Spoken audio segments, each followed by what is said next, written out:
ఓం శాంతి. ఈరోజు Murali date 29 August 2026. బాబా చెప్తున్నారు, మధురమైన పిల్లలు, అన్ని విషయాలలో సహనశీలంగా అవ్వండి.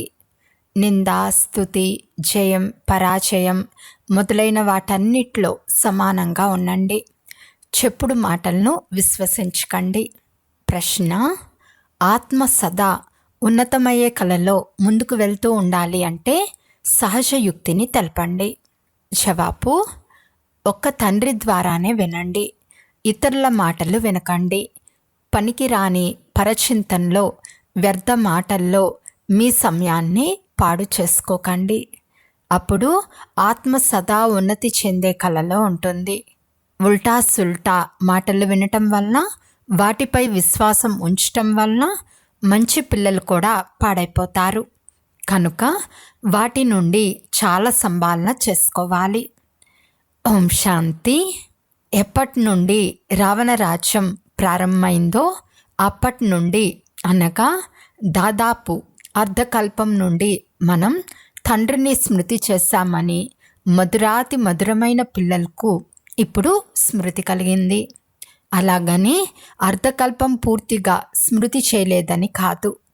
దుఃఖం ఎక్కువైనప్పుడంతా స్మృతి చేశారు. భక్తి మార్గంలో మనం క్రిందకు దిగుతూ వచ్చామని ఇప్పుడు మీకు అర్థమైంది. డ్రామా రహస్యం అంతా మీ బుద్ధిలో ఉంది.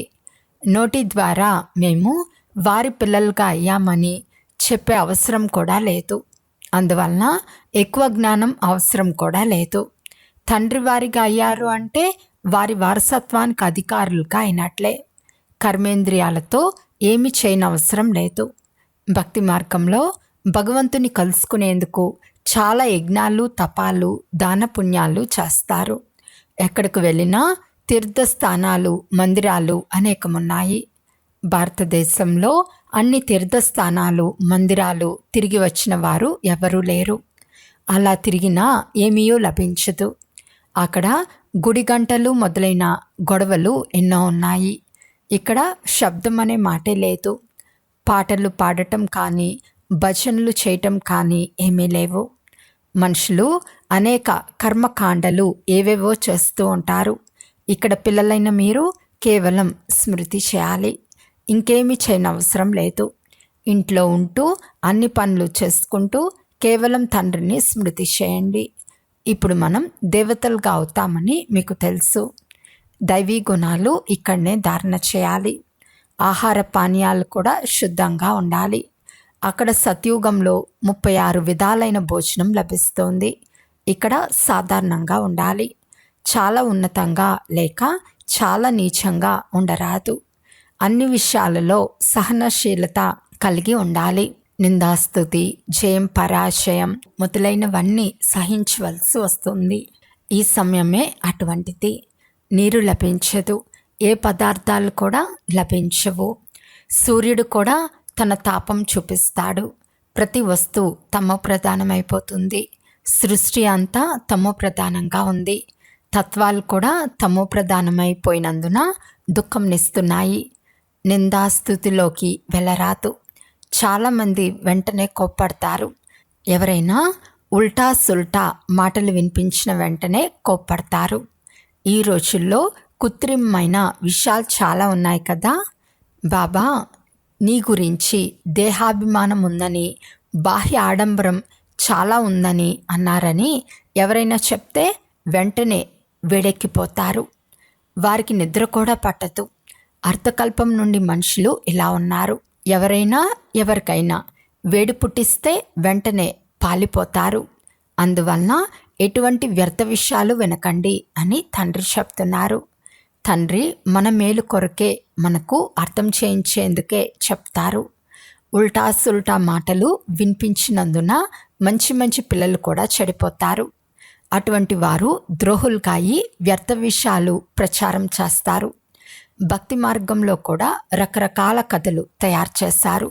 ఇప్పుడు మీకు జ్ఞానం లభించినందున ఎప్పుడు అయ్యో రామా లేక ఓ భగవంతుడా అని అనరు. ఇవన్నీ భక్తి మార్గంలోని ఆక్రందనలు. మీ నోటి నుండి ఎప్పుడూ ఇటువంటి మాటలు వెలువడరాదు. మధురమైన ప్రియమైన పిల్లలు ఆత్మాభిమానులుగా అవ్వండి అని మాత్రమే తండ్రి చెప్తారు. ఎంతో ప్రీతిగా అర్థం చేయిస్తున్నారు. ఎవరి మాటలు వినకండి, వ్యర్థ చింతన పరచింతన చేయకండి. మనమందరం ఆత్మలము అనే విషయాన్ని పక్కా చేసుకోండి. ఆత్మ అవినాశి, శరీరం వినాశి. ఆత్మయే సంస్కారాలను ధారణ చేస్తుంది. ఇప్పుడు పిల్లలైన మీరు ఆత్మాభిమానులు కావాలి. ద్వాపర యుగం నుండి మీరు రావణ రాజ్యంలో దేహాభిమానులుగా ఉన్నారు. అందువలన ఇప్పుడు ఆత్మాభిమానులుగా అవ్వటం కష్టం అనిపిస్తుంది. ప్రతి క్షణం మాకిప్పుడు అనంతమైన తండ్రి లభించారని బుద్ధిలోకి వస్తూ ఉండాలి. తండ్రి కల్పకల్పం వచ్చి వారసత్వంను ఇస్తారు. ఇప్పుడు వారి మతంను అనుసరించాలి. మీరే తల్లి తండ్రి అని వారిని మహిమ చేస్తారు. వారు సర్వ సంబంధాల సుఖంనిచ్చువారు.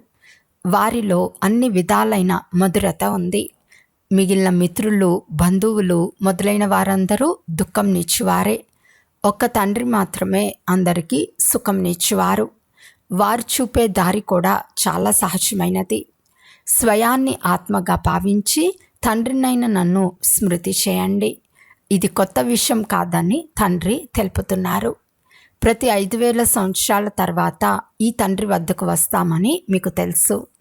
ఈ తండ్రి సాధువు కానీ సత్పురుషుడు కానీ కాదు. మీరు సాధువులు సత్పురుషుల వద్ద ఉండరు. ప్రవృత్తి మార్గం వారితో సంబంధాలు నిభాయించాలి అని తండ్రి చెప్తున్నారు. లేకుంటే ఇంకా గొడవలు జరుగుతాయి. యుక్తిగా నడుచుకోవాలి. ఇప్పుడు వినాశ సమయం దగ్గరగా ఉందని, ఈ అసురి ప్రపంచం సమాప్తమవుతుందని అందరికీ ప్రీతిగా అర్థం చేయించాలి. ఇప్పుడు దేవతలుగా తయారవ్వాలి కనుక ఇక్కడనే దైవీ గుణాలు ధారణ చేయాలి. ఈ విషయాలన్నీ ప్రీతిగా అర్థం చేయించాలి. దేవతలు ఉల్లిపాయలు, వెల్లుల్లిపాయలు మొదలైనవి తినరు. కనుక మనుషుల నుండి దేవతలుగా తయారయ్యే మనం వాటిని ఎలా తినగలం? కనుక వాటిని వదిలేయమని మీకు సలహానిస్తున్నారు. ఇటువంటి వస్తువులు మనం తినం. ఇప్పుడు మీకు దైవీ గుణాలు నేర్పించే తండ్రి లభించారు. కనుక సర్వగుణ సంపన్నులుగా ఇక్కడే తయారవ్వాలి. ఇక్కడ తయారైతే భవిష్య నూతన ప్రపంచంలోకి వస్తారు. రాత్రి తర్వాత పగలు వచ్చినట్లు ఇది కూడా అలాగే జరుగుతుంది. ఈ రాత్రి అంతిమ సమయంలోనే దైవీ గుణాలు ధారణ చేయాలి. మళ్ళీ ఉదయం వచ్చేస్తుంది. ఇప్పుడు ప్రతి ఒక్కరూ ఎవరిని వారే పరీక్షించుకోవాలి. తండ్రికి అన్నీ తెలుసు కదా అని అనుకోరాదు. మీరు స్వయాన్ని పరిశీలించుకోవాలి కదా. టీచర్కు అన్ని విషయాలు తెలుసు కదా అని విద్యార్థులు ఎప్పుడూ అనరు. పరీక్షలు రాస్తే రోజులు సమీపానికి వచ్చి కొలది ఎంతవరకు పాస్ అవుతామో, ఏ సబ్జెక్ట్లో బలహీనంగా ఉన్నామో అని స్వయం విద్యార్థులు కూడా అర్థం చేసుకోగలరు. మార్కులు తక్కువైతే అన్నీ కలుపుకుని పాస్ అవుతామని భావిస్తారు. ఇందులో కూడా స్వయం చెక్ చేసుకుంటూ ఉండాలి. మాలో ఏ లోపం ఉంది? నేను చాలా మధురంగా తయారయ్యానా? అందరికీ ఆత్మలందరి తండ్రి పరంపిత పరమాత్మ అని ప్రీతిగా అర్థం చేయించాలి. ఇది మనుషుల విషయం కాదు. మేము నిరాకారుణ్ణి భగవంతుడని అంటాము. రచయిత అయిన భగవంతుడు ఒక్కరే. మిగిలిన వారందరూ వారి రచన ద్వారా ఎవరికి వారసత్వం లభించదు. అటువంటి నియమం లేదు. ఇప్పుడు సర్వుల సద్గతి దాత రచయిత అయిన తండ్రి ఒక్కరే. ఇందులో సాధువులు సత్పురుషులు అందరూ వచ్చేస్తారు. అందరూ ఆత్మలే కదా. మనుషుల్లో మంచివారు చెడ్డవారు ఉండనే ఉంటారు. ఉన్నతమైన వారు నీచమైన వారు ఉంటారు.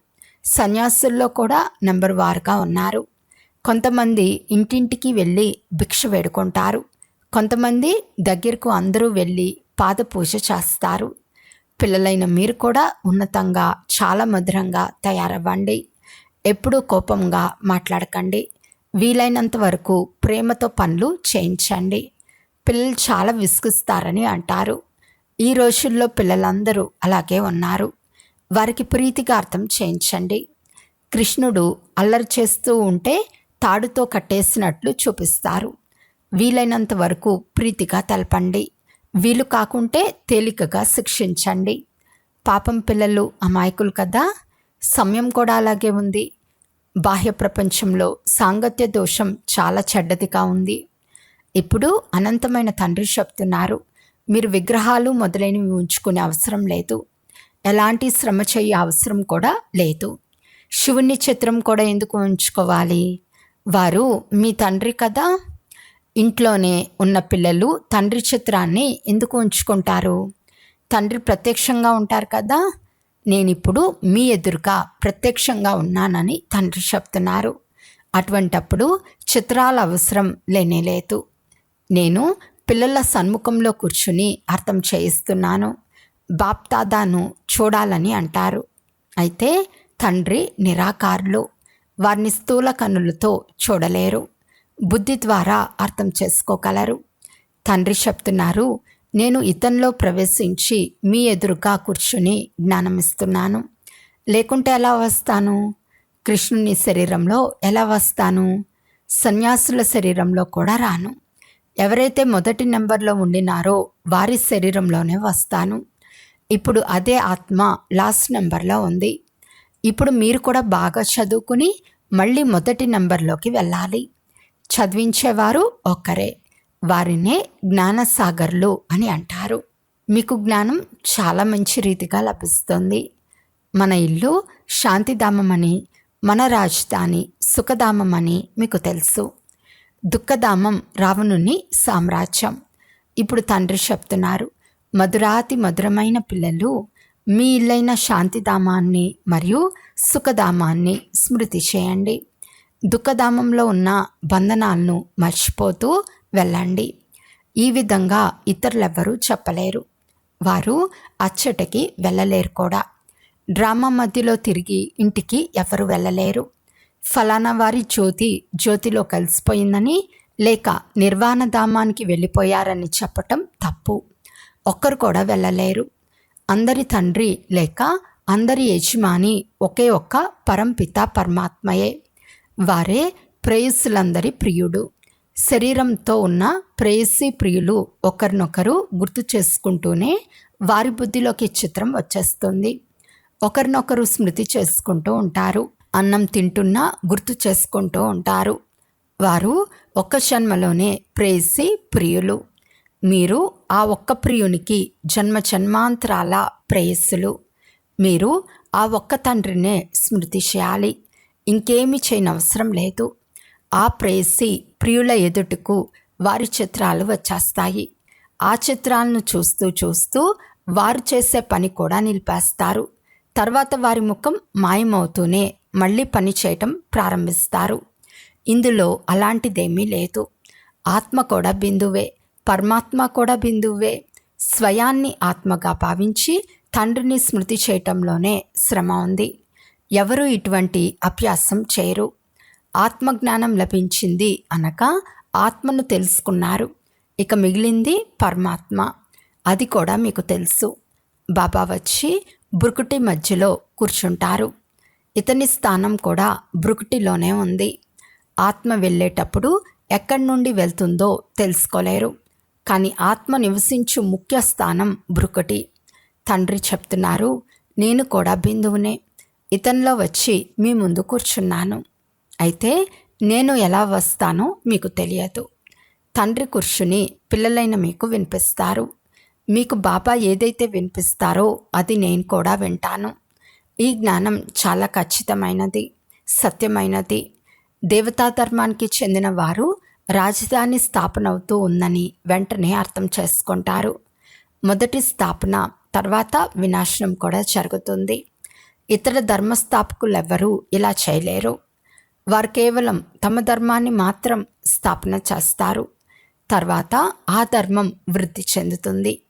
ఇక్కడ ఎవరు ఎంత పురుషార్థం చేస్తారో వారు భవిష్యత్తులో అంత ఉన్నత పదవి పొందుతారు. మీరు భవిష్య 21 జన్మలకు ప్రాలబ్ధం తయారు చేసుకుంటారు. కనుక ఎంత పురుషార్థం చేయాలి? చాలా సులభం. యోగం కూడా చాలా సులభమే. యోగం ద్వారా మీ వికర్మలు వినాశనమవుతాయి. తండ్రి చెప్తున్నారు, కల్పకల్పం నేనే వచ్చి పిల్లలైన మిమ్మల్ని పావనంగా తయారు చేస్తానని మీకు గ్యారంటీ ఇస్తున్నాను. అక్కడ ఒక్క పతిత మనిషి కూడా ఉండడు. జ్ఞానం కూడా చాలా సులభం. 84 జన్మల చక్రంలో ఎలా తిరుగుతారో కూడా మీ బుద్ధిలో ఉంది. మనం 84 జన్మల చక్రాన్ని పూర్తి చేస్తామనే నిశ్చయం ఉంచుకోవాలి. నిశ్చయంలోనే విషయం ఉంది. 84 జన్మలు తీసుకుంటామో లేక తక్కువ తీసుకుంటామో ఎవరికి తెలుసు అని అనుకోరాదు. మీరు బ్రాహ్మణులైనందున 84 జన్మల చక్రం పూర్తిగా అనుభవించామని మీకు నిశ్చయం ఉండాలి. ఇది చాలా సులభమైన జ్ఞానం. ఈ చిత్రాలన్నీ దివ్య దృష్టి ద్వారా తండ్రి తయారు చేయించారని పిల్లలైన మీకు తెలుపబడింది. చిత్రాలను కరెక్షన్ కూడా చేయించారు. ప్రారంభంలో బెనారస్లో బాబా ఏకాంతంలో ఉన్నప్పుడు ఇటువంటి చక్రాన్ని గోడలపై గీచేవారు. అయితే అది ఏమిటో వారికి అర్థమయ్యేది కాదు. అది గీచినప్పుడు చాలా సంతోషం కలిగేది. సాక్షాత్కారం జరిగినప్పుడు గాలిలో తేలిపోయినట్లు సంతోషించేవారు. ఏం జరుగుతూ ఉందో అర్థమయ్యేది కాదు. ఏ చిత్రాలు మొదట తయారయ్యాయో అవి మార్పు చేసి కొత్తవి తయారు చేస్తూ వచ్చారు. ఇప్పుడు కల్పకృతం వల్లే కొత్త కొత్త చిత్రాలు తయారవుతూ ఉంటాయి. సిడి చిత్రం ఎంత బాగుందో చూడండి. ఈ చిత్రం చూపించి ఇతరులకు అర్థం చేయించడం చాలా సులభం. ఆలస్యంగా వచ్చేవారికి ఇంకా సులభంగా జ్ఞానం లభిస్తుంది. ఇప్పుడు కొత్తగా వచ్చేవారు 7 రోజుల్లో జ్ఞానమంతా అర్థం చేసుకుంటారు. పాతవారి కంటే ఇంకా ముందుకెళ్తున్నారు. కొంతమంది ప్రారంభంలో వచ్చి ఉంటే బాగుండేదని అంటారు. అరే, దీన్ని గురించి చింతించకండి. ముందే వచ్చి పారిపోయి ఉంటే ఏమయ్యేది? ఆలస్యంగా వచ్చి వారికి సింహాసనం సులభంగా లభిస్తుంది. ప్రారంభంలో ఉన్నవారు ఇప్పుడు జ్ఞానంలో లేనేలేరు. పారిపోయి సమాప్తమైపోయారు. ఎవరు పాస్ అవుతారో ఫలితం చివర్లో తెలుస్తుంది. కొత్త కొత్త వారు వచ్చి వెంటనే సేవలో లగ్నమైపోతారు. పాతవారు అంతగా లగ్నం అవ్వరు. కొత్త కొత్త కన్యలు సేవ ద్వారా తండ్రి హృదయ సింహాసనాన్ని అధిరోహించి ఉంటారు. పాతవారిలో చాలామంది సమాప్తమైపోయారు. అందువలన తండ్రి అంటారు, సర్వోత్తమ బ్రాహ్మణ కులభూషణులు అని ఎవరిని అన్నారో వారిలో కూడా కొంతమంది ఆశ్చర్యం కలిగినట్లు వింటారు, ఆశ్చర్యం కలిగినట్లు పారిపోతారని. ఏదైతే గాయనం చేయబడిందో అది ఇప్పుడు ప్రాక్టికల్గా జరుగుతోంది. నచ్చా మధురాతి మధురమైన అపురూపమైన పిల్లలకు మాతాపిత బాప్తాతాల ప్రియ స్మృతులు మరియు గుడ్ మార్నింగ్. ఆత్మిక పిల్లలకు ఆత్మిక తండ్రి నమస్తే. ఆత్మిక తండ్రికి ఆత్మిక పిల్లల యొక్క ప్రియ స్మృతులు మరియు నమస్తే నమస్తే నమస్తే. ధారణ కొరకు ముఖ్య సారము. ఫస్ట్ పాయింట్, నేను చాలా మధురంగా తయారయ్యానా? నాలో ఏ లోపాలున్నాయి? అన్ని దైవీ గుణాలు ధారణ అయ్యాయా అని మిమ్మల్ని మీరు చెక్ చేసుకోవాలి. మీ నడవడికలను దేవతల వలె తయారు చేసుకోవాలి. అసురి ఆహార పానీయాలను త్యాగం చేయాలి. సెకండ్ పాయింట్, ఎలాంటి వ్యర్థ మాటలను వినరాదు, మాట్లాడరాదు, సహనశీలుగా అవ్వాలి. ఈరోజు వరదానము. మీ స్మృతి, వృత్తి మరియు దృష్టిని అలౌకికంగా చేసుకునే సర్వ ఆకర్షణల నుండి ముక్తభవ. ఎటువంటి సంకల్పమో అటువంటి సృష్టి అని అంటారు. ఎవరైతే నూతన సృష్టి రచించేందుకు నిమిత్తమైన విశేష ఆత్మలు ఉన్నారో వారి ఒక్కొక్క సంకల్పం శ్రేష్టంగా అనగా అలౌకికంగా ఉండాలి. ఎప్పుడైతే స్మృతి, వృత్తి మరియు దృష్టి అన్నీ అలౌకికంగా అయిపోతాయో అప్పుడు ఈ లోకంలో ఏ వ్యక్తి లేక ఏ వస్తువు కూడా తన వైపు ఆకర్షించలేదు. ఒకవేళ ఆకర్షిస్తూ ఉంటే తప్పకుండా అలౌకికతలో లోపమున్నట్లు. అలౌకిక ఆత్మలు సర్వ ఆకర్షణ నుండి ముక్తులుగా ఉంటారు. స్లోగన్: మనసులో పరమాత్మ ప్రేమ లేక శక్తులు నిండి ఉంటే మనసులో ఏ చిక్కు రాదు. అవ్యక్త సూచన: అపవిత్రత యొక్క బీజంను కూడా సమాప్తం చేసి సంపూర్ణ స్వచ్ఛంగా అవ్వండి. సంపూర్ణ సత్యత కూడా పవిత్రత యొక్క ఆధారంపై ఉంటుంది. పవిత్రత లేకుంటే సదా సత్యత ఉండదు. కేవలం కామ వికారం మాత్రమే అపవిత్రత కాదు, దాని స్నేహితులు కూడా ఉన్నారు. కనుక మహాన్ పవిత్రత అనగా అపవిత్రత యొక్క నామరూపాలు కూడా ఉండరాదు. అచ్చా. ఓం శాంతి.